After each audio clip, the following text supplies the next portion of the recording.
1,000 lives we didn't expect. But what I learned was powerful men don't have to be cruel. Ben, your character, Joe Coughlin, says that he's tired of following orders.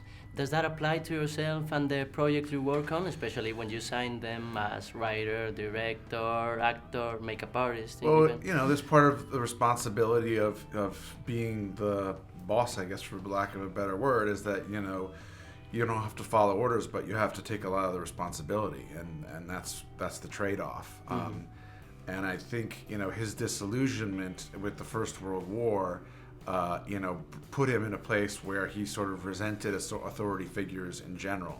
I don't have any of those kinds of issues personally. Sure. And Sienna, in a movie like this where there's a great majority of masculine characters, strong female characters are very important, like yours or Elle Fanning's, for example.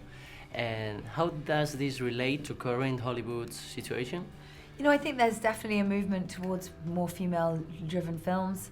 I noticed it in the scripts that I'm reading. I think one of the pulls of this film for Ben was that there were 3 strong female characters, and that's so rare. You never read that. I was looking at some of the posters around this year, and there's Amy Adams, who's the face on a poster, and Jennifer Lawrence, the face on her poster, and I feel like that wouldn't have happened a couple of years ago. So there is a movement in the right direction, but we still have a way to go. And in this film, for both of you, we've got Cubans, Italians, Irish, everything. And you even, in a scene, seem to refer directly to a very important political figure of the moment.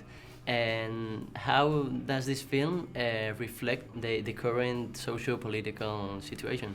Well, the film deals with, you know, immigration and assimilation and racial prejudice and the ways that can be work in overt and also kind of tacit ways. It's you know, it's the original sin of the United States, but part of our glory is that we're a nation of immigrants. It's also been an ongoing source of conflict and struggle. There's a sort of curious phenomenon that happens with immigrants where as soon as they get in, you know, they want to close the door on the guy behind them, and so oftentimes some of the most prejudiced people are the newest members of the group. It's but in this case, it's really about the white Protestant power structure, the patrician American, you know,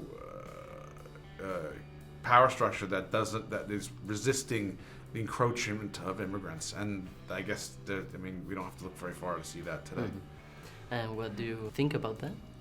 I think that the film is alarmingly current. The fact that we're having the same conversations now as people were having 100 years ago. I think the world is in this strange anti-globalization phase with Brexit and the election in America. You know, we're in a really pivotal time, and I think we have to really be. I feel like our generation is more politicized than it ever was before. There's something beautiful in that, but it's alarming. And Ben, would you prioritize your own projects like this one over other commitments you may have? You know, I feel if you take on the responsibility of a film, you have that responsibility no matter what, and they're all equally important. Anything that you're gonna put your time to you have to make just as important as everything else.